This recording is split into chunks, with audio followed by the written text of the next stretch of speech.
What I want to know is, how do you get people that are funding your films, people that are buying your films, studios, how do you get them in on it? Because they are not of your belief.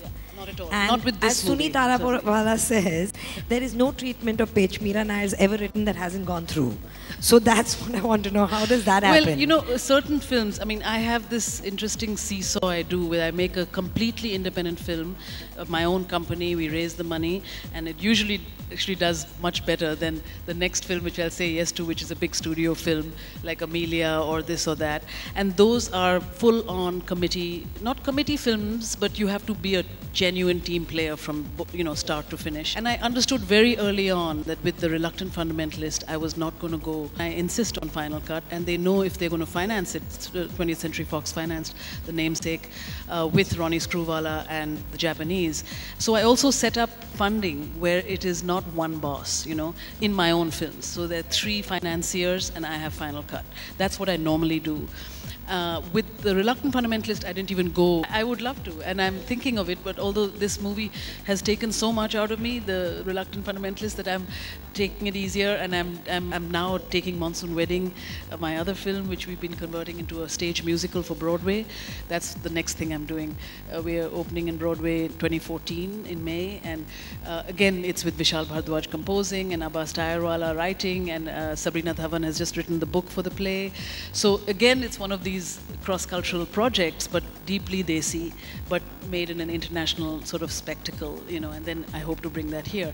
So that's what's on my plate right now, but I'm looking, but not desperately. It'll come to me, I think, but and I would love to do that, because the audiences here I just love. You know, I love to reach so many people, and to that passion for cinema that we have here. The reality of what I see in America in terms of the popularity of Indian cinema is really that it's diasporic. The audience that goes to the Indian movies are the diaspora, the people who live there, and it's very interesting for me to now see those movies in the same theater as you would see Lincoln or any other Hollywood movie, to go to those movies as opposed to the ghetto cinemas that we used to have to travel to find a movie. However, the audience that sees those movies are the NRIs, you know, are the people not just from India but from half the world.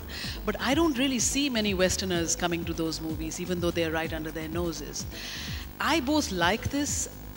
I like this because we are still obeying our own vocabulary, we are obeying our own rhythms and what suits us and what moves us. And I really admire that, because we don't need to cater, I feel. My films are odd in that sense, because they do both come out of, I think, a desi heart, but they have a rhythm that is more European, perhaps. I don't know, people say that. I do my own thing. But Monsoon Wedding, for instance, sold $30 million in the box office, you know, and it was made for $1 million, you know, here. Created a lot of interest, let's say, in this big musical that I'm doing now.